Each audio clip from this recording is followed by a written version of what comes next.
Hey, what's up, everyone? Back with a whole new season of Mad Men reactions. I just watched the first episode of season 3, Out of Town. Now, this episode, as I'm thinking about it, I don't know, nothing bad, nothing. I was like, oh, I was disappointed in this episode, but it also didn't feel like a really oh man, this is I'm so excited to watch this new season. It just felt like things we had seen before. So the plot of this episode is that Dawn and Sal go to Baltimore to meet with a client called London Fog, which I think is a real company. Again, I'm not versed in a lot of these companies that they do, so I don't know if the ads that they're doing are real ads or not, but I'm pretty sure London Fog is a real company. But so they go there to meet with the clients, and Dawn's sleeping with the airline stewardess, because of course he is. He always women just fucking throw themselves at him everywhere. I don't know. It felt like the first season. It was he got a lot of pussy, but it was he had to work for it a little bit. He had to talk to women and charm them, but literally they're just they see him and they're like, "Can I invite you? Can I come to your hotel room?" Come on. I don't think this works this way in real life. Even for hot guys like Dawn, I think they have to at least initiate the conversation with the woman to get there. But regardless, he's sleeping with her, although he doesn't actually sleep with her. There's a fire in the hotel, and as he's going out the balcony, he sees a guy in Sal's room. So Sal is obviously, he's closeted gay. He calls someone to come fix his air conditioning, and then the dude just starts kissing him, and I was like, did he know he was gay? Was there some kind of I think in the gay community, I don't know about it at this time, but I feel in general, they sometimes have signs that kind of let other people know if you're gay, I'm gay too. So I don't know if that's something Sal was doing or not. But I was just this dude legitimately came, fixed his thing, and is got up in his face and started kissing him. And I don't know how he could tell that Sal was gay, or I mean maybe he didn't, but I was that's a big risk to take in the 60s, right? This is not usually very socially acceptable during this time. But anyway, so Dawn sees that, but he doesn't say anything about it. Because Dawn, I don't think gives a shit about that kind of stuff. He's got his own, he's a super private person, so I don't think he ever wants to stick his nose in someone else's business. And then at the end of the episode, he goes home, and then Sally sees the pin from the flight that the stewardess left in his airline. He has to very quickly be yeah, it's a gift. And I'm when I said my criticism in the beginning, this felt like a bunch of episodes I've seen before. I've seen episodes of Dawn being a shitty husband and feeling guilty about it and stuff like that. And so this storyline, it just didn't feel like it added anything new to me.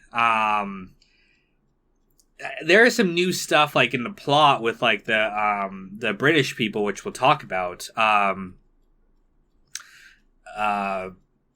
But yeah, just in terms of the overall theme of this episode, I wasn't oh, it felt like a rehash of other episodes I'd seen before. So that's just why I didn't know what to say about this, because it was it wasn't bad, but it wasn't great. It was just an episode. But meanwhile, the UK people are here now because they bought the company. They fired a bunch of people who work there, including, I guess, this guy, Bert Peterson, was Duck's replacement. So basically, I guess in the in between, because usually like a year or so passes between seasons. But yeah, so they fire this guy, and then he tells Pete Campbell, there's this new guy. His name is Price, I think. I think he's the new like boss around here because he represents the British people. And so he says to Campbell that he's going to be the new head of accounts. What he doesn't tell him is that he's also giving the job to Cosgrove. So there's going to be two head of accounts, and they're going to make him kind of like pit them against each other to kind of get them to do more work. Which, I mean, I guess is a smart concept. I just feel like there's room for like negative, like, you know, people don't, it hurts morale. And it does hurt, you know, Pete's morale, but Pete's a whiny bitch, so who cares? Meanwhile, though, there's this new, like, guy. He's like a secretary, too, for Price. But he doesn't want to be seen as a secretary because, you know, he's like a man. He's like, I'm not the same as you women. I'm, like, above you. But at the end, kind of Price kind of, like, puts him in his place and is like, no, you sit outside, you know, like the rest of the secretaries do. So, overall, not a fantastic episode. At least just, I mean, not a super interesting episode. Just stuff we'd seen before. Like, nothing was super, I was like, oh my god, that's a cool thematic moment. But we'll see. I mean, it's just the first episode. We'll see how the season goes. And it'll be interesting to see how the British presence really affects you know, this new office. I think it's going to cause a lot of problems. Like, the title of the episode is Out of Town, right? It refers to Dawn and Sal going out of town to Baltimore, but also these British people are out of towners too. So it all connects there. But that's pretty much everything I have to say about the episode. Thank you guys for watching, and we'll check out the next one soon. Hey, what's up, everyone? Back again with another Mad Men reaction. Just watched the second episode of Season 3, Love Amongst the Ruins, I think is the title. But again, an episode that there were some things I was like, oh, okay, this is... Actually, you know what? The whole episode was actually dealing with some interesting themes. The first storyline is with Betty's father. So again, last season we learned that he was having like kind of dementia problems. He's losing his memory, and the new woman that he was with left him. I guess because she just didn't want to take care of him, and so you know, Betty hated that woman, so she's pissed off. But then she's arguing with her brother over what they're going to do with him. Now, this episode hits, or this plot line specifically hits kind of close to home with me because I recently had to deal with something very similar to this, which is, you know, older relatives, you know, kind of losing their mind a little bit, and having to, you know, deal with as a family of like what we're going to do about this, how we're going to take care of them. And so when I was watching this episode, obviously that was in my mind was how I related to the situation. And so like there's some conflict between Betty and her brother where it's like the brother wants the house, the dad's house. He wants to either put the father in a nursing home and take the house, or they're going to move in and take care of him, but he's still going to get the house either way. And Dawn and Betty were treating this as like a very bad thing. I didn't see that I didn't like see that was a, you know, something that she should be ashamed of. Now I get the implication being that he didn't care about his father, he just cared about getting the house, which that's not a good thing if that's what it was, although that wasn't necessarily my reading on it. My reading on it was this dude had been taking care of you know, the father for a while, and yeah, he wanted a house, but I don't think that's like an unfair reward for him for if he's gonna put in the time. Like taking care of someone like that is a lot of work. It's very disruptive to your life. And so I don't think it's a big deal at all that he would want that. You know, if he was committing to paying for the nursing home or taking care of him.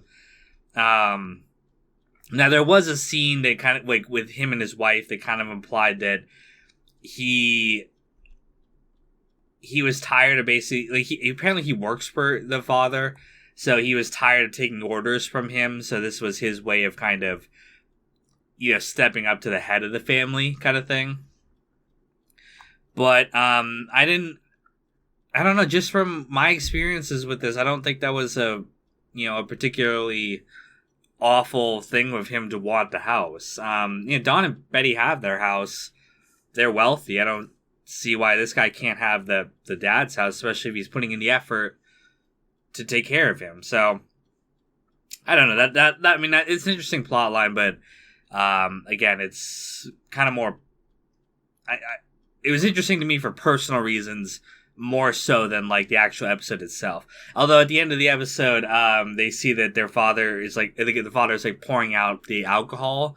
Because I think he thinks it's prohibition. He's like, the heat's on to us. He thinks alcohol is illegal. So they're learning what it's like to live with this guy. So we'll see how happy they were to make the decision that they made. And then we have Peggy. So they watch this ad, or they watch this movie, or the beginning part of a movie called Bye Bye Birdie. It's this actress, I think her name's Anne Margaret. I think it's a famous movie too, although I don't think I've seen it. She's singing this song, and she's very beautiful, and very cute. And her voice is a little bit annoying, but it's kind of annoying in a cute way. It's like you're a little bit annoyed, but you still want to watch it. And so Peggy is kind of pissed off by this because she's like, they're supposed to run an ad that looks just like this movie. And she's like, well, it's just appealing to a male fantasy. And the product that they're selling is like Diet Pepsi. It's called like Patio, which is a stupid name.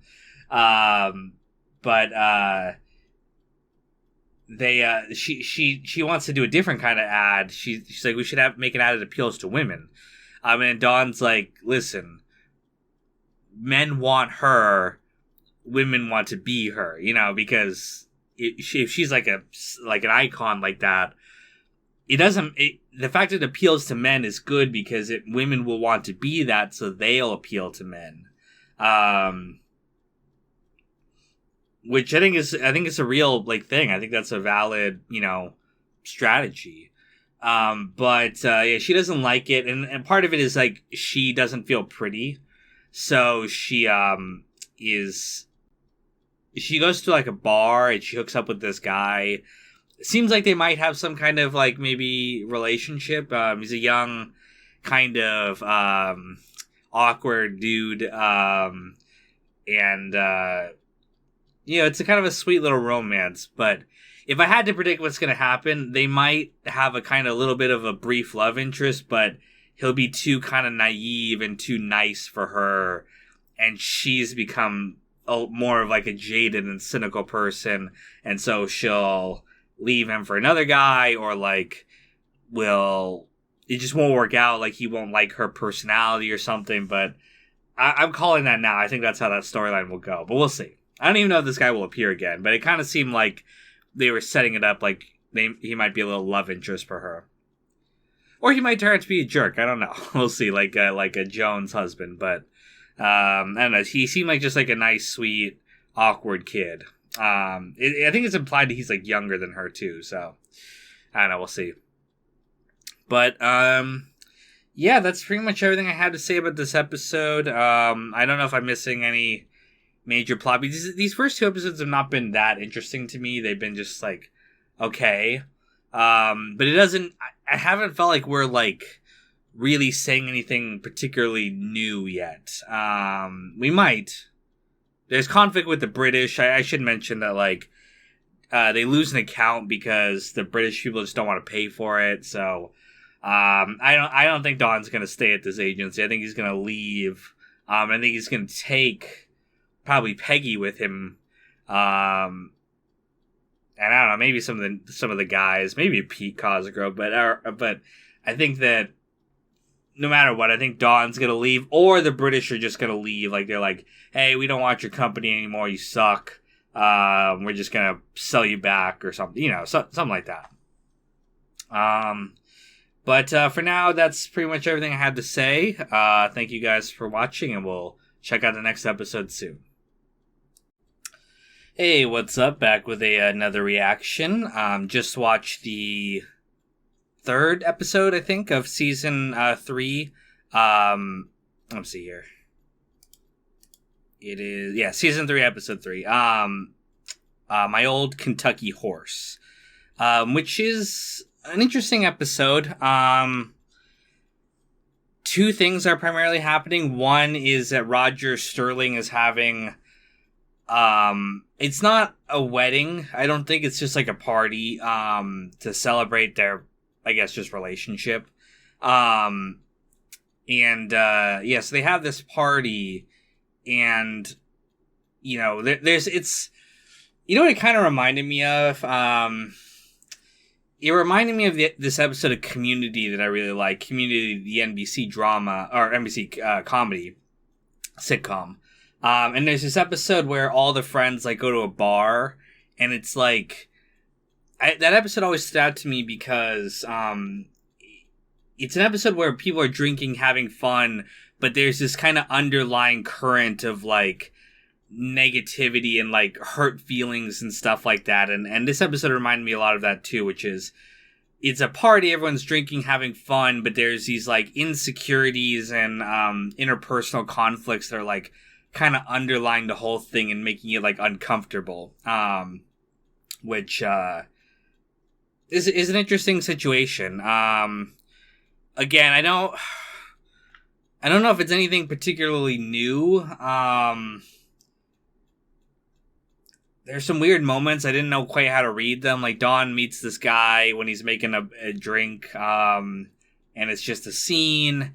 And then this one guy, like, touches Betty's stomach, and I don't really know what to make of these episodes. It doesn't quite feel like it's, like, really thematic to me. Like, it's all running around the same theme, like some of the earlier episodes of seasons 1 and 2 did.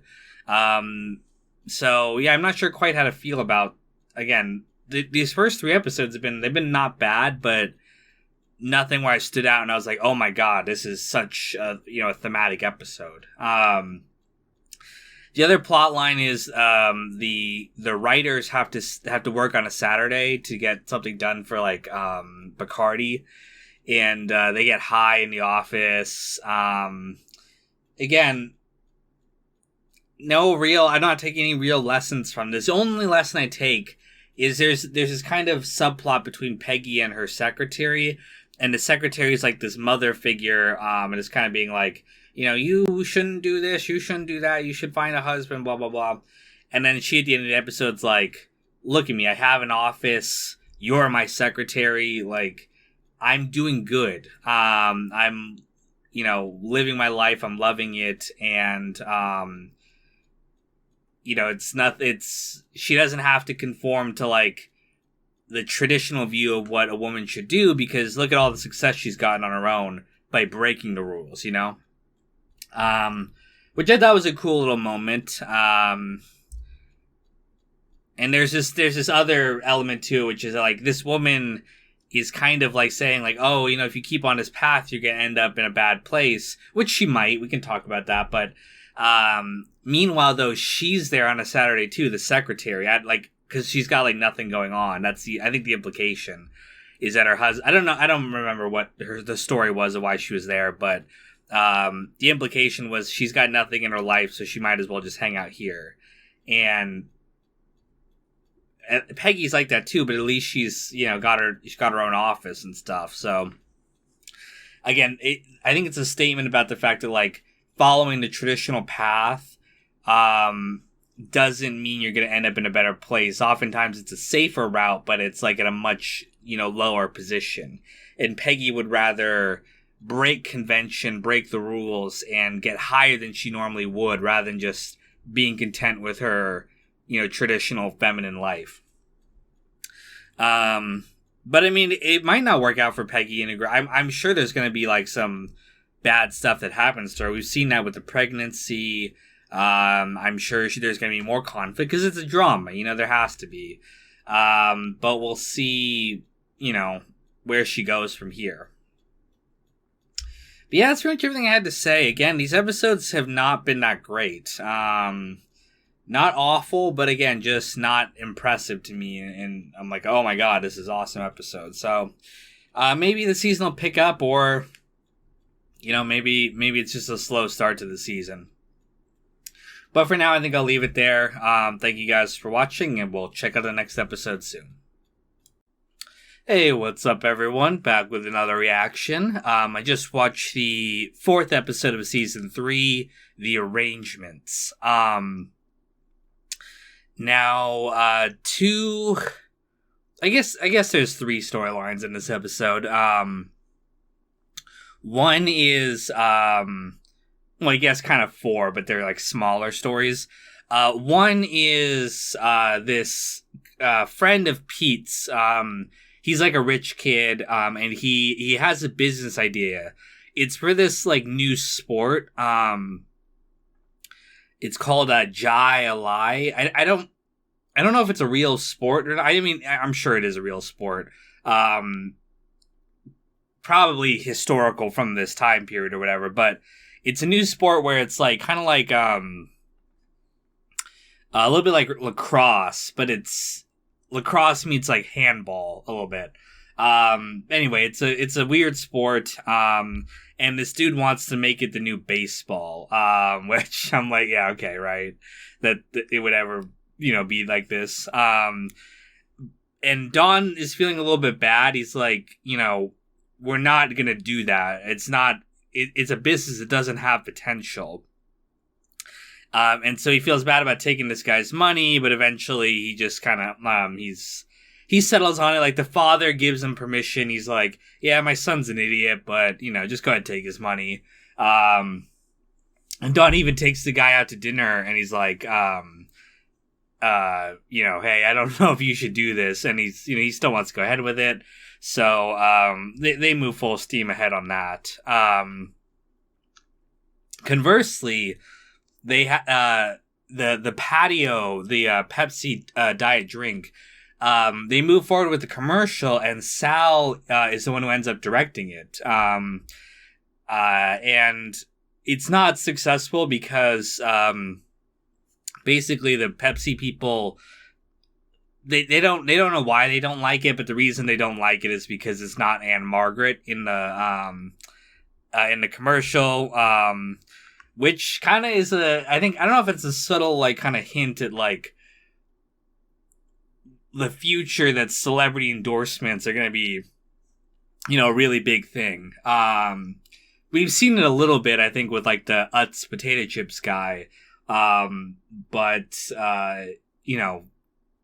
we'll see movie stars and stuff do commercials, more and more in the future. So, I thought it was a pretty good commercial, but, yeah, they didn't like it, and Sal was kind of worried he was going to get fired, but Don's like, no, you did a good job.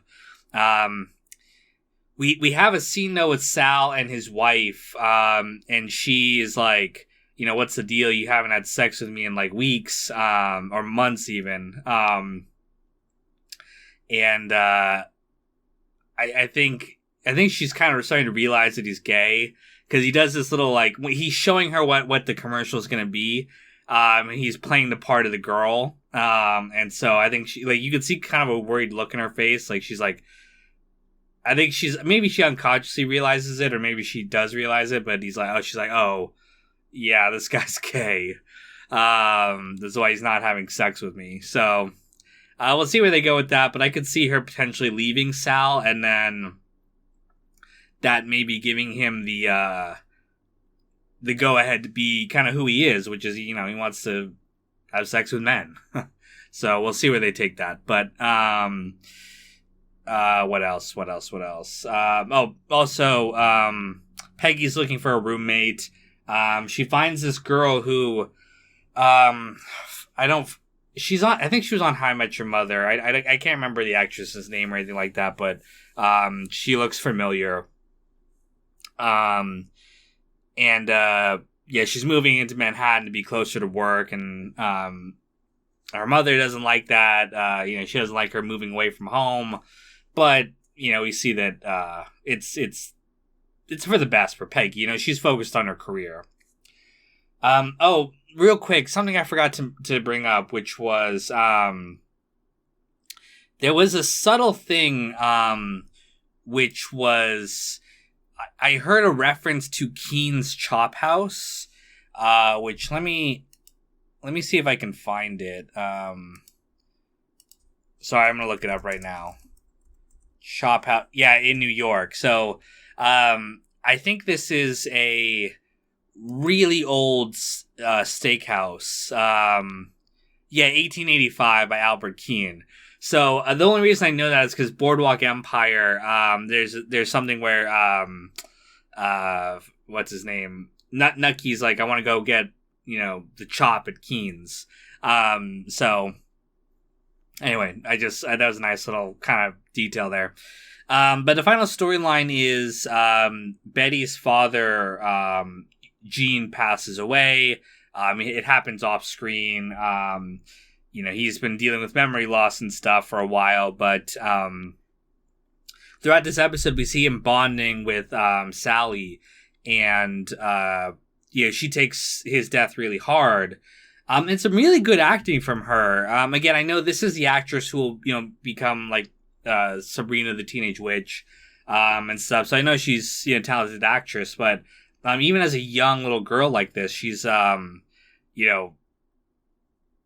does a very good performance. A lot of range to her. It always intrigues me how like these little kids can be so good at acting. But I guess it's just like, how some kids like are talented at art when they're young. Some kids are talented at sports when they're young. There's some who just have a natural acting ability. She's done great for these first, few seasons. I am kind of a little confused about her age. I don't know how old she's supposed to be, because I think a lot of time has passed between these seasons, right? I'm thinking actually like 5 or 6 years have passed, but she doesn't look 5 or 6 years older. Maybe I'm wrong about the timeline, but it seems like between each season is like a pretty significant gap. Well, maybe I'm wrong. There was at least like, I think, a 2-year gap between seasons 1 and 2. And I guess there hasn't been a year gap because Betty's still pregnant. So it seems like at least 3 or 4 years have passed, which I don't know if she doesn't look 3 or 4 years older to me, but I don't know. Maybe that's just me. But that's pretty much everything I had to say about this episode. Again, kind of with the same thing I've been feeling, like a decent episode in and of itself, but this season has not blown me away at all. So we'll see how they do it, but maybe this is just a dud season. I don't know. But we'll judge that as we watch more episodes. For now, thank you guys for watching, and we'll check out the next episode soon. Hey, what's up, everyone? Back with another reaction. Just watched the 5th, I think, episode of Season 3, The Fog. So, the primary thing in this episode is Betty gives birth to a new son. They name him Eugene after her father. She has some dream sequences in this.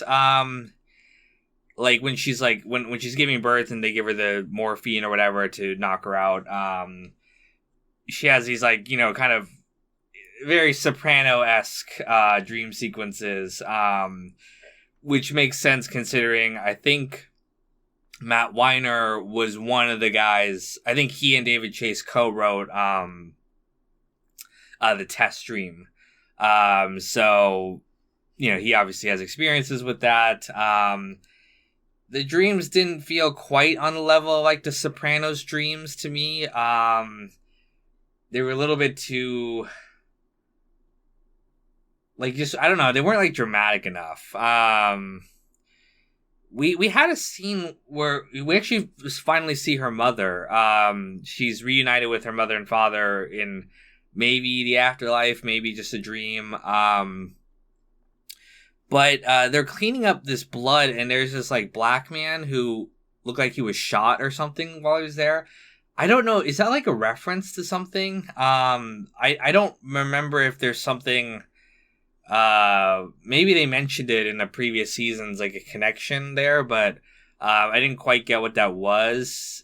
Some of this episode dealt with race, like Pete is trying to, like, help, like, this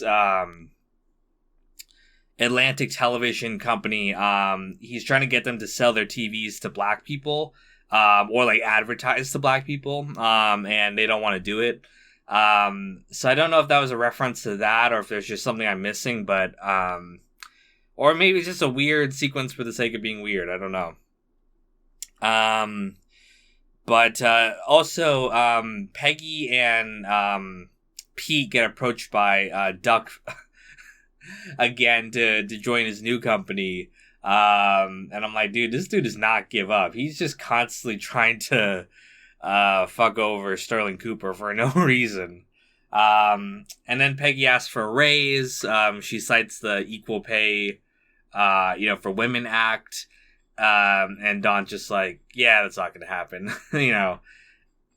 He can't really, because the new boss is, like, on his ass about, cutting costs and stuff. But just in general too, it's like, yeah, we're still not even there to this day. So yeah, good luck, Peggy. You're not going to get the same kind of pay, at least right now. Maybe she'll move on and join another company or something like that. But I kind of have a feeling like they have to kind of keep her with the other main characters. I don't think she's going to leave to join a completely separate company. Maybe, like, if Pete joins her or something, that might be a storyline they do, but they're not just going to have her separate from the main cast. So, yeah, we'll see where they take it. But, she's, again, Peggy knows what she wants now, which is cool to see that. Yeah, we'll see where they take her. I don't really have anything else to mention. No real, like I said, there's not too much going on. That I guess the one thing I could talk about was Dawn meets with this prison guard who's at the waiting room waiting for his baby to be born. It was an interesting little interaction.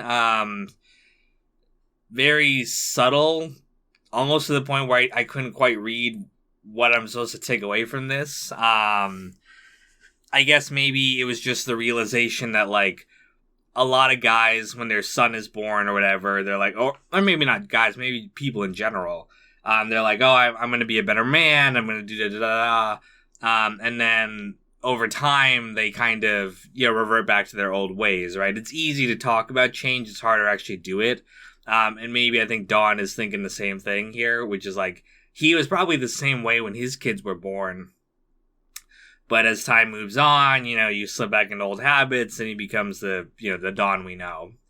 And I think he's gonna fuck his daughter's school teacher. They've been showing her off a lot. I noticed her during the little festival, because she was, like, dancing and stuff with the kids, and they kind of drew attention to her. And then she's got some scenes in this one too, like calling Dawn and, like, drinking and like, so, and she lost her father, so she's got daddy issues. So I think Dawn's gonna sleep with her. We'll see how they set that up, but yeah, they're giving her way too much screen time for her not to be. Pretty much, if, like, any female character walks on the screen, who's not like a part, like in a relationship with another character or something, you pretty much know Dawn's gonna fuck her. So we'll see where they go with that. But yeah, not too much to say here. Again, a kind of so-so episode, but yeah, we'll see where it goes from here. So thank you guys for watching, and we'll check out the next one soon. Hey, what's up, everyone? Back with another reaction. Just watched the 6th episode of season 3. Guy walks into an advertising agency. Which, okay, so first things first, that title, of course, makes me think of the Sopranos title. Guy walks into a psychiatrist's office. Funny connection there. But the premise of this episode is that, the British people who own the company now are coming to visit. Everyone's, making everything like the office look good for them to come in. And they're reorganizing the company. They're not firing anyone, but they're reorganizing with a new guy in charge. They're going to send Lane, who is the British guy in charge right now. They're going to send him to India, and he's and there's this new guy who's going to take over. But fucking Ken Cosgrove, he landed John Deere as a client, and so he gets this rideable lawnmower, and they're all drinking, having fun, and the secretary gets on and she's driving it, and she drives it over the fucking foot of this of the new guy who's gonna be in charge, and ends up like, oh my god, just splattering blood everywhere. Yeah, it's so fucking like morbidly funny. Like the guys are like splattered with blood. It's oh, it's fucking funny. And then she crashes it through a wall and stuff. Like, oh my god, just I've never seen that before on this show. Like such like morbid humor. But they managed to save the guy, but he loses the foot, so he's not gonna be taking over he's not gonna be running the company. Or maybe he will, but they kind of suggest that he's not. Which is good for Lane because he doesn't want to move, but like, Jesus fucking Christ. Oh man, that was funny. I honestly don't remember what else happened to the episode. What's her name? Sally's scared of the baby because she thinks it's like their grandpa Eugene come back to life. Joan, the only other interesting thing I guess I'd say is that Joan, her husband is not going to be a surgeon anymore, so they need her to keep her job even though she's announced that she's leaving. So I wonder if she's going to stay at Sterling Cooper or if she's going to find a new job, but I think she'll stay at Sterling Cooper. She's an incredible, like, she just like immediately when this guy got his foot chopped off was like leapt to him and did a tourniquet kind of thing. Like she knows what she's doing. It's cool. But her plans for the future and her perfect life are kind of falling apart in front of her. So yeah, this is why you should never count your chickens before they hatch. Like, you should have just waited till he got the position before they made a decision of whether she was going to leave or not. But yeah, that's, I don't have too much to say beyond that. I mean, it's like, also Dawn meets I guess he's the guy who owns Hilton Hotels. And it's the dude he met at the bar when he was at the wedding. And he made him an old fashioned. Turns out this guy is like a really rich person. He wants a chance at doing business with him. The guy wanted like a free consultation, and Dawn was like, I mean, he gave him a slight one, but he's like, if you want my business, you gotta pay for it. And then the dude was like, well, you should give me one for free because it'll come with opportunity. And then Dawn's like, yeah, well, some opportunities pay more than others, basically. Don't know what to make of it. I don't know if this is going to be like a storyline or not, anything. Maybe they'll get, maybe Dawn will like, because this was completely separate from anything like Sterling Cooper. So I wonder if Dawn will maybe like leave because he's not happy with the new kind of arrangements. I wonder if he'll leave and like start his own agency and like maybe get this guy as like a client. But they're drawing attention to this, so I think that like it'll be important somehow. But yeah, I don't have a lot to say. I mean, it was interesting moment when that happened, but I am interested to see where they go from here because I wonder what's gonna happen to Lois. I'm pretty sure she's gonna be fired, but even if she's not, it's like, Jesus Christ, you cut off some guy's foot. But, I mean, these guys are always acting stupid or drinking in the office. I mean, this is why, if you ever, like, wonder, like, oh, why are companies so, like, not fun anymore? And it's because shit like this. Like, you let people drink and have fun on the job, some guy gets their foot chopped off, so.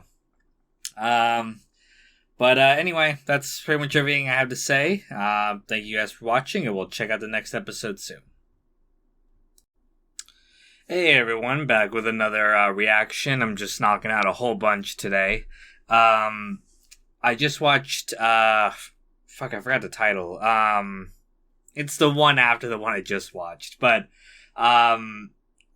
this episode actually has a number of like interesting plot details. Like a bunch of stuff happens. So Dawn ends up landing the Hilton Hotel account. It's a small account to start with, but it can grow into something really big. But part of the deal is that he has to sign a contract, which basically just guarantees that he'll be at Sterling Cooper for 3 years. But Dawn doesn't want to do that for maybe some legitimate business reasons, but also I think just in general, he does not like being pinned down. Again, he's a very kind of, he likes his freedom and independence. Even if he doesn't plan on actually like doing anything with it, it's just like, he just doesn't want to be forced to be somewhere, But he's pressured, like Roger Sterling pressures him to sign it. He ends up calling Betty to get him to sign it. And then finally Bert Cooper convinces him to sign. It's just basically like, he has a great little line where he's like, Sacagawea carried a baby across, across America.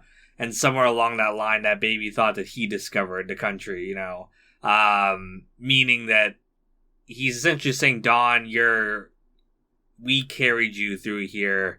We enabled the work you do. You're not like the one who made this company. And so eventually Dawn signs it, but he says he doesn't want any contact with Roger Sterling. Now that their relationship has been very interesting throughout the show. They're often, Dawn doesn't really seem to like Roger, like on a fundamental level. Like they can work together at times and get together, but fundamentally they're very different kind of people, different experiences, and there's this really underlying tension that they just, they don't get each other. It's cool to see that as like a relationship between the characters. Like most of the time there's this tendency to want to make the characters friends or enemies, but like one or the other, where it's like it makes their interactions very interesting. Whereas Mad Men, they can kind of let the tension simmer under the surface, and it's kind of more like just general disdain for each other, which is very fresh. I've seen that, but you don't see that too often. It's an interesting, characterization. But that's one storyline. Another is Betty's involved with this local, I don't know what you call local busybodies, just trying to like protect their neighborhood or whatever. And she ends up contacting that guy she met at Roger Sterling's wedding, the guy who touched her stomach. There's clearly some attraction there, but we'll see how they deal with that. She already had her little affair. I don't know if she'll continue on doing it with another guy, but nothing too interesting in that storyline, but we'll see. Another really interesting thing that happened was Peggy ends up sleeping with Duck Phillips. That's a pairing I did not see coming. He even says it when he's like seducing her. He's like, I think about all the times I walked past you and didn't even notice you. Which is kind of like an insult, I guess, but it comes at a time where she needed kind of like some positive reinforcement, because Dawn yelled at her this episode, just dressed her down completely, which was interesting to see. You know, it was like, stop asking for things, like just be better at your job. And it dressed her down in such a way that makes her seek validation either through Sterling Cooper or maybe with this other company, but she turned down the job, so she's not going to go with Duck Phillips, but he ends up having sex with her. So we'll see if that's like a relationship or if it's just a one-time thing. I think from what it looked like, I think he might be interested in her, and she might use it as an opportunity to find something else, to find other opportunities. But overall, and then I guess, the last little thing was Don has another one of his little adventures that comes out of nowhere. So he picks up these two hitchhikers. They're trying to get married so he can dodge the draft. I recognize both these actors. The boy, he's in a number of things. I've seen him. And then the girl is the fucking she's the little nerdy girl from Zoe 101, I think. It looked like her. Which is, again, funny to see some of these actors and actresses I remember from other places here. But, they gave him some drugs and he just takes them. Because he left home because he was pissed off at Betty. Again, Don's first instinct is always to run away. It's very telling. And then he has this kind of hallucination of his father, basically like saying, your job is bullshit. And then these two knock him out and they steal his money. Which is why I will never help out a stranger in my life. I will never help out anyone, because media has raised me to be extremely distrustful of people. I will never pick up a hitchhiker. I'll never let anyone into my house in the middle of the night. Fuck that. I'm sorry if you're desperately in need of some assistance from me, but I'm way too scared after watching all these movies and stuff. So, an interesting episode in terms of plot. I'm interested to see where they take some of these storylines. The season's had a very slow start, but it seems like it might be picking up because, again, the last one where the guy got his foot cut off, I was like, oh shit, at least something's happening now. So, but anyway, thank you guys for watching and stay tuned for the next reaction coming right up. Hey, what's up everyone? Back with another episode. I don't think I'll finish the whole season, but I'm going to get a vast majority of it done today. This episode was interesting. So it's called Souvenirs. Dawn and Betty go away to Rome to go visit a hotel from the client he's working on, the hotel chain. While also everyone else is kind of doing like summer vacation stuff, and Pete Campbell's like alone by himself. So Dawn and Betty go there, they have a good time, they kind of like rekindle their romance a little bit. But when Betty comes home, she's just really unhappy, like just being back in their old environment. I don't have too much to say on the storyline itself. I will say that I've been disappointed in Betty as a character this season. It feels like we got such great like growth and like nuance for her those first two seasons, and here it just feels kind of flat. And maybe this is kind of indicative of how I've been feeling about the whole season, but It feels like we're dealing with the same stuff we've dealt with before, but just again. But not, like, more so in continuing, but almost just like a rehash. Like, again, she's got another guy she's got a kind of pseudo-flirtation with. She's got, problems at home, problems with her family, problems with, her life. And it almost doesn't feel, like I said, doesn't feel like it's the same thing again and it's contributing towards the greater problem. It just feels like almost like they're rehashing the same storyline. Which I can get that might be the point, because a lot of times, right, like the problems we have in life are not like a continual like step moving forward. Sometimes it's like the same problem over and over again, right? Like, how many of us complain about our crappy job and then we go to a year after year and be miserable doing it? And that's kind of her life, right? Is she's unhappy with it. But yeah, I've just felt like I'm not getting the same level of like I was so into Betty those first 2 seasons. She's like my favorite character. Like, I felt like I understood her, her pain, the stuff she's going through in her life. And I still do to an extent, but I don't know. It's just like, it just feels flat, There's like no excitement to it. Yeah, like I said, I don't know what to make of it. That's how I've been feeling about this whole season. We get Pete Campbell having sex with his neighbor's au pair, which I think au pair is like a live-in like nanny or something. Pete Campbell's such a piece of shit. Like, oh my god, I hate guys like that. Like, not even the guys to like sleep around, but just like, hey, I did you a favor, now you like owe me something. It was like, dude, you took advantage of this girl when she was in a vulnerable state. Like, it's not even sexy when he does it. It's like, when Don Draper seduces a woman, it's like, oh, okay. This is hot. It's passionate. He's charming her. With Pete, he's just like a creep. He just, like, pressures women, and I get that's kind of the point of his character. He's like, he's just really pathetic. Like, he's such a pathetic douche. And I don't know. I mean, he gets a happy ending with, fucking Trudy. Like, I think she knows he was sleeping around when she wasn't around, but at the end he kind of apologizes for it and is like, I'm gonna go with you on our next trip. And she's like, okay, good. How is it fair that this dude gets fucking Annie from, if any of you saw Community? How is it fair that fucking Pete Campbell, of all the guys, gets Annie Edison?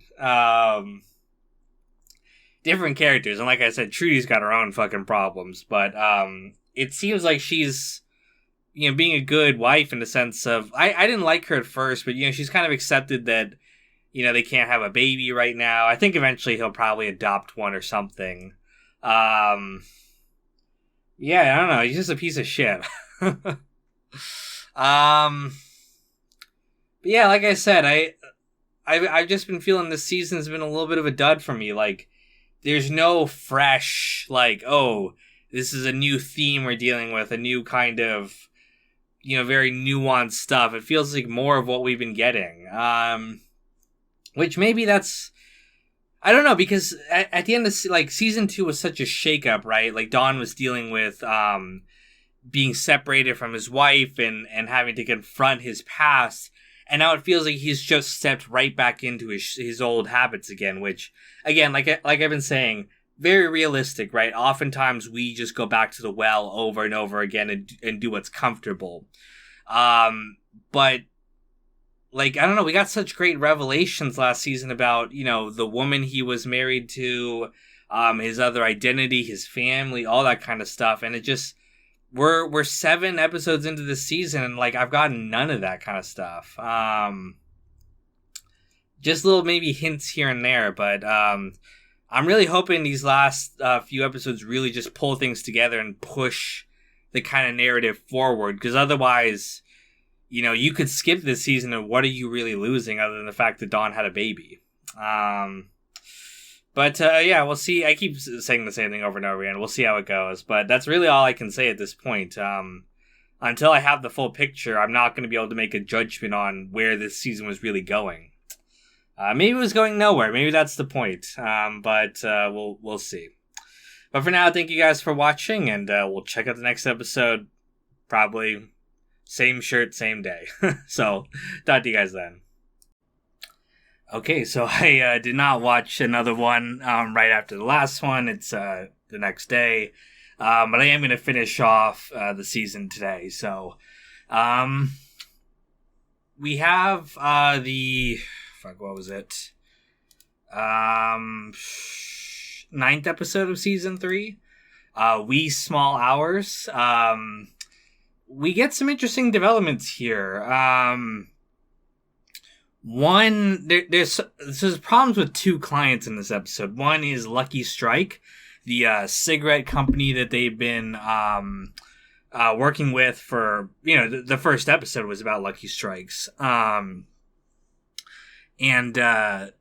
So the dude, not the owner, it's like the dad, but the son, who's like, he works for the dad, they're making a commercial for Lucky Strike. Is it Lucky Strike or Lucky Strikes? I don't know. But they're making a commercial, and then the dude, like, when he's alone with Sal, like, he, like, comes on to him and wants to have sex with him. And then Sal refuses him, because he doesn't want people to know he's gay. And the dude wants Sal fired, and so they do end up firing Sal, because it's a $25 million account. That's worth a lot of money to them. It was sad to see that happen for Sal, because he's such a nice guy, especially compared to most of the dudes at this company. He at the end of the episode, he calls his wife and, like, says he's gonna be working late, but it looks he's gonna go have, like, gay sex in the park or something. So he was making an effort to not be that kind of person. But the loss of his job and all that kind of stuff finally got to him, and he now he's distraught, and he's gonna go do something like that, which it's like I said, it's sad. He definitely didn't deserve this kind of fate. It's just because that Lucky Strike guy is kind of a douchebag. And I wonder if this is the last we're going to see of Sal, or if he's going to be coming back. We didn't see anything of, Freddie Rumsen after he was gone. So I hope they haven't written him off, because I like him. He's an interesting character. But we'll have to see. But that's just one storyline happening. The other is with Hilton Hotels. So this guy's another kind of douchebag, but he's rich, so he can do that. But he and Dawn get into an argument. Dawn makes this really good campaign, I thought, for him. And then the dude was like, I want to see a picture of the Hilton on the moon. Which I don't think that's a great strategy for Hilton during this. I mean, just my limited experience, but, like, I think people would be confused about what that meant. Is it like, I mean, you could design an ad around that, probably, like, Hiltons are everywhere, but people would be like, what, is that like science fiction or something? But regardless, Dawn is, struggling to deal with this client. Meanwhile, there's some background stuff happening with, his conflicts with Roger Sterling. They don't like each other. Betty almost has an affair with that governor office guy, but then she backs out last second. I don't know. I've not liked Betty this season. Like, she's just kind of wishy-washy versus, like, complex and nuanced as last season she was. I don't know what she wants. I'm with that guy. That guy was like, I don't know what you want. And I was like, I don't know what you want either, Betty. Where, like, season 1 and 2, I felt like she wanted 2 different things. This one, it feels like she just wants, like, she goes back and forth, which it's not the same thing, right? Being pulled in 2 different directions, that's an interesting character thing. kind of just flip-flopping back and forth is like more poor writing. But yeah, she's not been my favorite this season. And yeah, I don't have too much to say beyond that. I mean, it's like I said, some stuff happens, and it looks like maybe things are kind of heating up towards the end of the season. We've had more and more like dramatic plot stuff happen. But I was sad to see Sal go, and like I said, I hope we get more of him. Maybe they'll rehire him or something. Maybe he'll come back around. You know, it feels like we've not gotten a lot of character development with anyone of the other guys, like Ken Cosgrove or Paul Kinsley. Like, they've not really done anything this season. And so I wonder if maybe they're going to be featured more prominently moving forward. If there's one less, like, you know, Sal was one of those guys in that group. So maybe they'll have more time for that. But yeah, they've kind of been background characters ever since, you know, this entire season. But that's pretty much everything I had to say for now. Thank you guys for watching, and we'll check out the next episode pretty much right after this. So, talk to you then. Hey, what's up, everyone? Back with another reaction. Just watched the 10th episode of Season 3, The Color Blue. What that means does not quite pop out to me right now. I don't know if that's a reference to something, but we get some interesting developments in this episode. So, first off the bat, we have a storyline with Peggy and Paul kind of competing against each other. Again, we've seen a lot of breakthroughs that Peggy's done. I don't think we've quite seen maybe like one or two that that Paul has done. I don't remember if he did the half like Jackie Kennedy, half Marilyn Monroe ad. I don't know if that was him or not. But yeah, we haven't seen him really do anything great there. And he's feeling it, right? He's feeling overshadowed by Peggy. She's much better at coming up with ideas like on the spot. And he feels like she's, you know, a favorite of Dawn's, even though she feels like she's not a favorite because she's getting paid less than Paul is. But yeah, they're having a little bit of rivalry. He has this great idea, but then he forgets it because he didn't write it down. And funny enough, he gets a lot of sympathy from everyone because they're like, oh yeah, I've been there. And Lord knows I've been there too. You know, you always have those ideas, like when you're dreaming, like you're like, oh my God, this is the greatest thing ever. I'm going to remember it. And then the next day you're like, you don't remember it or you wrote it down. And then when you wake up in the morning, you're like, this is shit, you know? A lot of things kind of make sense to us in our dreams, and then we kind of don't end up doing them. Although sometimes they can end up like coming back in interesting ways again, like the basic idea comes back around. But regardless, I don't think Dawn really cares either way. It's more so like he reminds me a little bit of Dr. House in, you know, the TV show House, where like his underlings, he didn't really care like which one of them came up with the idea, as long as it helped him get the greater idea, which is sometimes they would not get anything, right? His like fellows, but they would say something that would give him the idea that would, you know, solve the case. So he didn't really give a shit about like, oh, who's got the best ideas, or I'm going to fire the one who doesn't have a good idea. It's more like it's a team effort that they're all kind of contributing to. And that's what Dawn reminded me of in this episode. But that's just one storyline. The other is with Betty like finds Dawn's he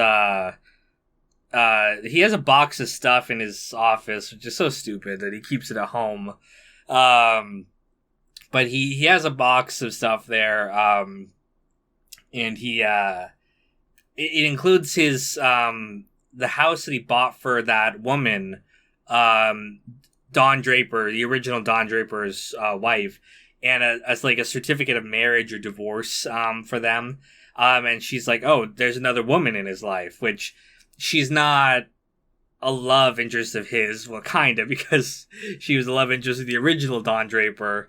But yeah, she's very suspicious of Don. I mean, they get a phone call, someone hangs up. We don't know who it is, because it wasn't, it might have just been, like they said, just a prank call or a misdialed number. But they each think it's the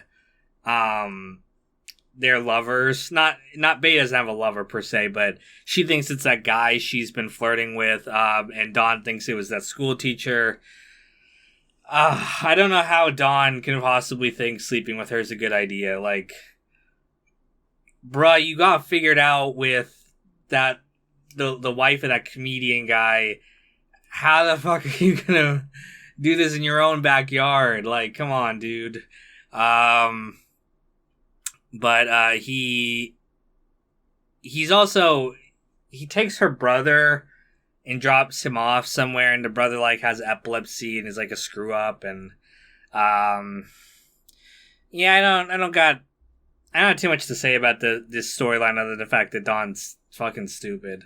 But again, he's just kind of looking for distractions with his life.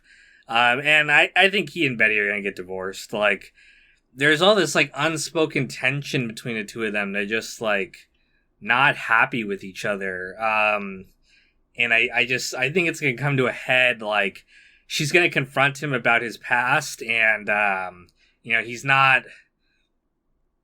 almost never, like, good after that. Like, he does not like being confronted with that. So, I don't see it working out between the two, and I'm not even sure if I want it to anymore, because Betty's been kind of annoying me this season. I don't know. Like I said, they're just not writing her as well as they did the first two seasons. But I think I'll leave it there. I'm going to finish this season anyway, so we'll just go through these kind of quickly, and then I'll wrap up my thoughts on the whole thing. But talk to you guys after the next one. Okay, what's up, everyone? Back again with another reaction. I just watched the episode, The Gypsy and the Hobo. Now, this episode has some big revelations in it. Not for us, the audience, but like characters, confronting the truth to an extent. There's still a lot of lies going on. But there's two storylines primarily happening. One is with Roger Sterling. He reconnects with this woman who was a client of their companies previously. Her family runs a dog food company, and the dog food's made of horse meat. But people are they don't like it because they don't. Again, it's kind of weird. We have this idea of like horse meat is disgusting. When there's cultures that eat it, and there's really nothing that different about, like, eating a cow or a chicken or anything. Like, people just have this attachment to horses in particular. And they have the same thing for, like, pets, like dogs and cats. Like, that's really frowned upon to eat that kind of meat. But I don't know, something about America in particular, we don't like horse meat. We also don't tend to not like goat meat or sheep as much here too. Like, it's very much cow, chicken, pork. That's it. I know a lot of other countries eat a lot of like goat and sheep and stuff, much more than we do here. But regardless, he also had a relationship with this woman, Roger Sterling. He is implied that they were lovers or interested, like in a relationship. And then she left him for another man. And now that her husband's dead, she wants to get back with Roger, but he's happy with his new, wife that he married, Jane. So, there was definitely some chemistry between these two. It seemed like they were like, oh, okay. We had something back in the day. They even reference Casablanca. But Roger points out how it's not the same story at all. So it was cool to see that. He ends up just kind of staying true to his new wife, which is, uncharacteristic for Roger, but he's in a honeymoon period still. So, but in addition to that woman, Joan also calls him because she's looking for a job, and he wants to help her out. And the relationship between Roger and Joan was always interesting. Like, we only saw them together very briefly, and then he was with this new woman. It almost really felt like the relationship never had a chance to just kind of go anywhere. Which, I mean, of course they didn't, because he was married and she was looking for, actual husband. But, they have chemistry together too. And I think being with this woman who he kind of had chemistry with before reminded him of Joan, and that's why he was also happy to call from her, because it seemed like out of all the women in his life, Joan was the one who was the most, like, like, Jane is too much like the party animal, like the just feeding his vanity kind of thing, and this woman was too much of the other end of his personality.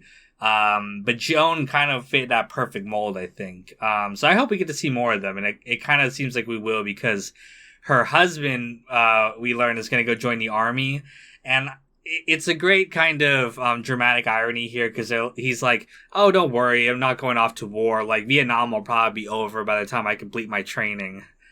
Little do they know how much that war is going to affect things, but I have a feeling he's going to get sent over there and possibly killed, and that might free up, Joan to maybe be with Roger, or maybe explore that more, but I bet we're going to see them together again. That's just my feeling. But that's one storyline going on. The other is Dawn was planning on taking a trip with the school teacher, and he stops off at home to grab like something for the trip, and his wife and kids are waiting there. Betty had been debating on divorcing him or not. She even talked to a lawyer about it, but he advised her not to work it out. And she finally confronts him because she went through his drawer and found the photos and learned about all his past. And she finally confronts him with it. And, it's like he comes clean about some things. Again, he doesn't talk about the fact that he had a woman waiting in the car. He finally... We see him scared, he's literally terrified to confront his past. Not just, getting caught in his lies and cheating and all that kind of stuff, but just, he's scared to face who he is as a person. Like, that's, I think, Don's fundamental character. It's like, he's running away from it, more so... I want to compare him to, like, Tony Soprano and Nucky Thompson from Boardwalk Empire, but... real quick, I mean, he gives an explanation to Betty, like, comes clean about a lot of stuff, and it looks like she's forgiven him by the end of the episode, but, again, we've got some more to go, so, I think she'll find out about the cheating, and I think they're in for some trouble, but, I wanted to compare him to, Tony Soprano and Nucky, Thompson, because all three of these characters, right, Tony Soprano being David Chase's creation, Nucky being, Terry Winter's creation. All three of these men, again, obviously Nucky and Dawn are both inspired by Tony Soprano. They both wrote for The Sopranos. So, there's obviously a connection there. They're all three of them, like, don't like who they are and are trying to deal with the fact that they're, like, they don't like who they are as people, right? Tony Soprano had depression. He dealt with it through violence, through his hypocrisy, and, like Dawn had the same thing, which is he constantly needed to have sex and drink and do all this stuff in order to distract himself from the fact that he didn't like who he was. Nucky's the same way too. I mean, he was spoilers for the Boardwalk Empire, but he didn't like who he was, but unlike these two, he kind of embraced the bad aspects of his personality the more it went on, and was like, I am the man I am, and like charged forward with it, like into hell, basically. But Don's first kind of instinct is always to run away from his past. That's kind of who he is. He's kind of cowardly when it comes to that.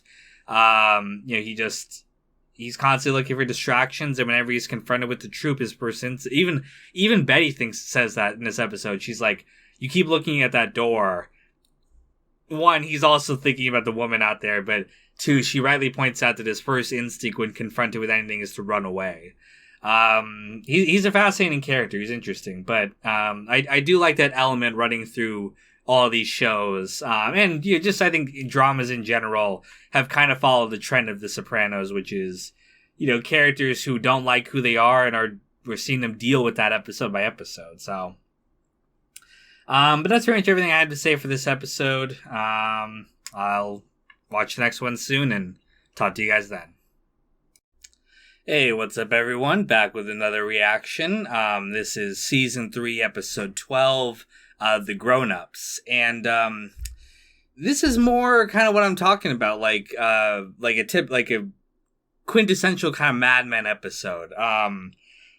We've got a great a historical event. We've got like a constant theme weave throughout the episode. And this is the one that felt the most like a return to form of like the writing and the emotions. Like I said, this whole season has been it doesn't feel like that to me, but this one actually does. It's a shame it's right at the end, but I know we still have one more to go, but the episode obviously it deals with the assassination of John Kennedy, obviously one of the most defining moments of the 60s, a thing that really shifted everything around, I think. I'm not obviously an expert on this kind of stuff, but definitely feels like this marks, or at least it should mark, a fundamental change in the way that a lot of these characters see the world. And we're seeing that in this episode, right?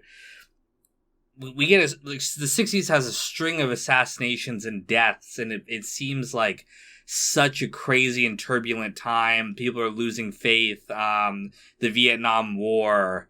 And it really shifted the culture of America after this point. We became much more cynical, much more distrustful. And I think you can trace a lot of the things in our culture now to the things that started during this era. And again, we're seeing Betty, really just reacting very badly to this thing. The whole world seems like it's crumbling. And it's forcing her to confront the fact that she no longer loves Don. She comes around and says that, he's been better. I mean, after being caught, well, he wasn't caught. What's funny is that, you can be like, oh, why is she treating Don this way when he's actually being a good father and husband for once? But that's kind of the point, is one, he didn't even get caught for, again, continuing another affair with his daughter's school teacher. But two, she even says that Betty gets mad at him and then he just fixes it, and it never solves the problem. It's just kind of sweeping it under the rug, which I think a lot of characters are dealing with this episode. They're confronting the very hypocritical way they live their lives. And I think Betty's going to tell Dawn what she's been doing with this other guy. She hasn't cheated or anything. I mean, I guess kissing and stuff counts as cheating, but she had an affair with that one guy at the bar, and now with this guy. I don't know. The thing about Betty is that I've just not dug her this season. She just comes off in this really flat way to me that I don't feel the nuance and frustration with her character that I felt these earlier seasons. It just feels like she's fed up, and I get why she's fed up, but again, it's making her character just feel kind of flat to me. And maybe it has something to do with this love interest she has with this guy. I just don't see the chemistry here between them. Ironically enough, her and the little boy from the previous 2 seasons had more chemistry, in my opinion. This guy's just a boring milquetoast dude. I don't see the even that horse riding guy from season 2. I kind of felt more excitement there. this guy just, I don't know. He just does not come off as sexy to me in any kind of way. Yeah, he's just bland. And I just don't buy this romance between the two of them. And you could maybe explain it that, like, she's just looking for anything to kind of distract her from, the shitty relationship she has with Dawn. But yeah, like I said, I'm just not feeling it. But I think she'll probably tell Dawn, and they'll probably get divorced because there's just like unspoken negativity between the two that is just about to explode, and I don't know quite how they're gonna deal with it. But that's one storyline. Another one is that Roger Sterling's daughter is getting married, and she gets married like the day after the assassination. Talk about poor timing, but casts a pall over the whole thing, and no one gives a shit about the wedding. They all care about the president being dead. And at the end here, Roger calls Joan and talks to her, and again, it's like there's this real chemistry and connection there that he doesn't have with Jane. Jane is very much like a child, and I don't mean that in a way that some people are like, oh my god, a 50-year-old man with a 20-year-old girl. Like, no, come on, guys, she's legal. She can make her mind about it. There's no, like, abusiveness here, but it is the sense that she's childlike because she's just immature. And that's not, I mean, part of that is because of her age, but it's also just because that's the kind of woman that Roger was looking for. When in reality, he kind of needed a woman like Joan who can kind of stand up for herself and he could kind of respect her more. And I think that's who he should have been with. But again, he ended up with Jane for just because it was easier. It was like fun for him. But we're seeing the honeymoon kind of end, and it's like, I'm with this woman now. This this little girl who I can't even have a conversation with because she's stupid. I don't know if she's stupid or not, but definitely like there's that disconnect there. What else here? And then again, Pete is getting fed up with everything that he gets passed over for head of accounts for Ken Cosgrove. He's not happy about that. And then seeing everyone's reaction after JFK's death, both he and Trudy are like, yeah, fuck these guys. And Pete's talking about going off on his own or taking it to Duck. Don't think that's going to work out well for him, but, it's nice that he's finally confronting all their hypocrisy. And there's this nice little detail at the end here, which was Peggy and Dawn both go into the office. They're the only two there. Everyone else is mourning. And I think it speaks to how similar they are as characters, that, like, they both just wanted to get away. They couldn't deal with all this shit. And they're like, here in the office, in their work, that's where they feel comfortable. This is their home. They're both very similar characters, which is, I think, why they argue. But again, this was a great episode because this constant theme was running through it. The writing felt powerful. The characters felt genuine. And I could really feel the impact of the scenes versus, again, most of the season I've not. But we have one more episode to go. I'm going to watch it. We'll talk about it afterwards, and we'll talk about my thoughts on the whole season. So, talk to you guys then.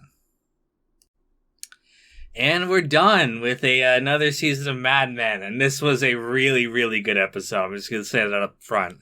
Man, this was exciting. Like, I love stuff like this, like starting a new business venture, like a scrappy young thing with everyone working in the same room. It's so awesome. Oh my god. Basically they find out that McCann Erickson, which was a really big company that wanted Dawn to work for them before, is buying not only Sterling Cooper but all of PPL. And so a lot of them are just going to go work over there at McCann Erickson. But particularly, the partners at Sterling Cooper know they're going to get squeezed out. They're basically, they have no need for them, right? They need the workers and they need a couple middle management, but guys like Price are just going to be, canned because they don't need them anymore. And so they decide to go start their own agency. It's so brilliant how they get out of their contract. They're like, they can't quit. They have a non-compete clause. So if they quit, they don't get nothing. But if, what's his name? If Price fires them, then, they, it's, if they're out of their contract, it's done. And so Price does that because, again, he knows, being a loyal worker does not matter. Like, owners will always do what's best for them, and they will cut you out. And so, he decides to go along with it, and there's this whole, like, conspiracy as they kind of get all the different people they want. So the company now consists of Pete. So Pete managed to finally get what he wanted. I guess he's been made partner now, which is interesting, but I guess, his name's not on the company, but, he got where he wanted to be. They got Peggy, and Peggy finally confronts Dawn, and, I hope she got equal pay. That's the most important thing, but, she confronted him also about the fact that, like, you take me for granted, blah, blah, blah, and he's like, you're right, I'm sorry. And he says what I said before, which is he sees himself in her. They're very similar characters, so it's great that they have her. They got Harry Crane, which is awesome. He was always my favorite of that little group. They have Joan again too. They needed her organizational skills to find where all the paperwork was that they were gonna steal. So she's back on the team, which is awesome. I was so sad when she wasn't there anymore. It's pretty much, and then obviously all the the partners. So, and they're all working at like a hotel room. It's cool. Really, really fun concept of an episode. I like at the end there when like Ken Cosgrove and Paul Kinsley were like, they're just standing there amongst the ruins of it all, and they're like, oh, they left us behind. Which, I mean, especially for Paul, makes sense. Like, he's just... I hate Paul so much. He's such a douchebag. I'm glad he never got anywhere. He's been, like... Along with Pete, was the most chauvinistic out of the group. But Pete had talent, whereas Paul kind of just took everything for granted. Such a fucking douchebag. And then, Ken is probably, I mean... a better person than Pete was, and equally good, but I think they wanted Pete because Pete wanted it more. Like, they knew they couldn't manipulate. They even said in this episode, they're like, we're gonna leave the name on the company as like a gold because, like it or not, that works on you. Because they know he's got this like just intense desire for validation, so they can manipulate him with that. Whereas Ken kind of was just so carefree, he didn't give a shit, so they couldn't use him like that. But now I also understand why they gave the least development to those two, because they were not going to include them moving forward. Again, I don't know what next season's going to look like. They might bring them on the team. We might see what happens at Sterling Cooper afterwards, but most likely not. I don't know. We'll see, though. What else? And then, of course, the bigger storyline, too, is Betty wants to divorce Dawn. He finds out that she's been seeing that Henry Francis guy, and he's pissed off about it, but then at the end he's like, I'm not gonna fight you. And he says an interesting line, which is, I hope you get what you always wanted. And as the episode ends, we see her on a flight to Reno. She's left her kids, so, great mother, right? And we see this kind of look on her face where it's like, it reminds me of the ending of The Graduate, which was these two young lovers, they run away together and they're on a bus together, and as the reality of it sits in, they both kind of like, oh shit, what have I done? And I think Betty's feeling the same thing here. Not in the sense that, like, she shouldn't have divorced Don. Like, let's be honest, Don's a piece of shit. He's been cheating on her this entire time. The divorce feels right, but she's just rushed into this other relationship that, again, maybe the lack of chemistry between these actors was intentional, because I don't think it was a good idea for her to get with this guy. I'm not saying he's like Dawn or anything like that. We don't know enough about him to make that judgment, but it just seems like she's just traded one kind of domestic situation for another, and I don't think she's going to be any happier in the long term with this guy. I think Betty's fundamental problem is she doesn't know what she wants. I think that's why Dawn said that to her. Maybe not intentionally, but I think what the writers were trying to say was she can't get everything she wants until she realizes what that is. And again, I think she might be happy with this guy for a little bit, but it's going to be the same situation as Dawn. She's just going to be a housewife. She's not going to be fulfilled. Maybe this guy will cheat on her, maybe he won't, but I think the life that she's kind of built for herself, again, kind of like Joan before her. Joan was going through the same thing this season, right? Where she got everything she wanted and it didn't work out. There's a great line. I haven't really talked about Joan's storyline this season too much, but there's a great line with her husband being like, you don't know what it's like to want something your entire life, to work at it and then not get it. And Joan wanted, a marital, blissful life together, and it didn't turn out. She what she really wants is to be in her element in that office, which again, kind of femininity and the social circles they run in, it's like that's not a long-term thing. Again, we're seeing different generations of women. Betty's a little bit in that older generation, which is like you don't do that at all. But I hope we haven't seen the end of Betty, because, as disappointed as I was with, her character in the season, I'd love to explore her more next season. Like I said, for the first two, she was my favorite character on the show. I loved seeing the nuance, again, of wanting things and not being fulfilled. It just felt like this season that kind of rang flat, because it felt like she'd went right back to where she was before, which, again, that might have been the point that they were going for, but I still think it could have been executed better.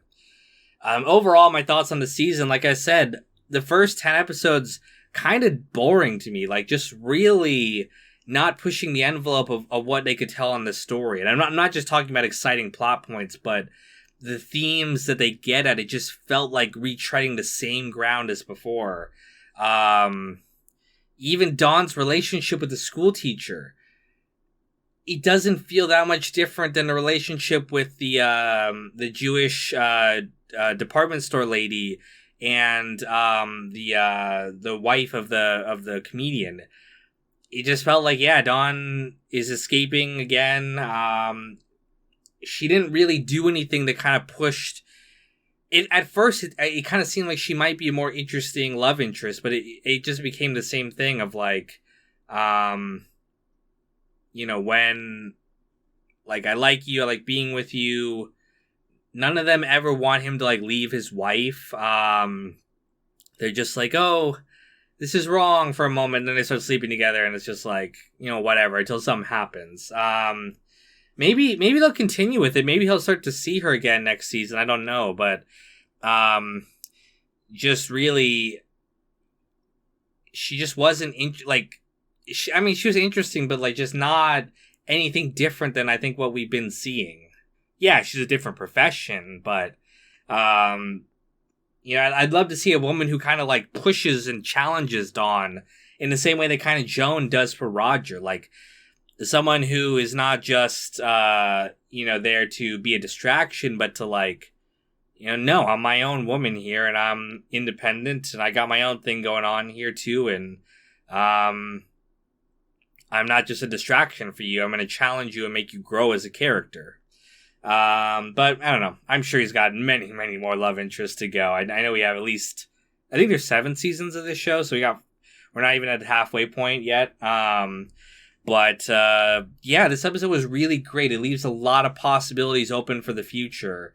I'm so excited to see what they do with the new Sterling Cooper Price, whatever company they do.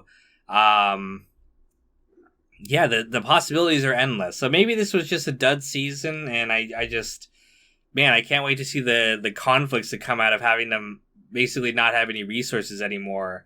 You know, everyone's excited about the new startup when it's like first getting started, and then when you're like, shit, I gotta go make my own coffee. I love the line too where Roger Sterling's like, Peggy, can you go make me a cup of coffee? And she's like, no.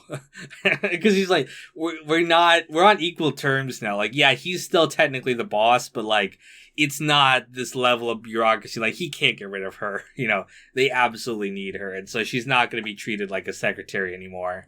Yeah, people are going to have to adapt to this new system. I think there's going to be conflict.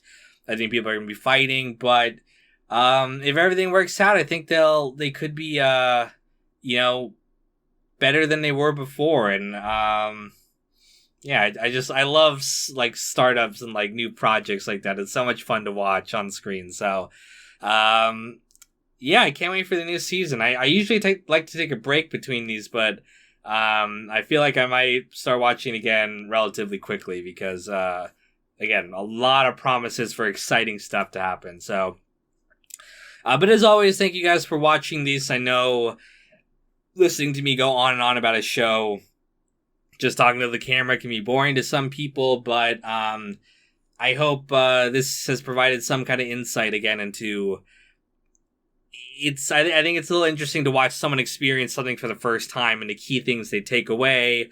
I try to make predictions. I'm not great at those, but hopefully I'm right about some of them and we can have fun uncovering that as we go along. So anyway, thank you guys for watching and stay tuned for the next season coming soon.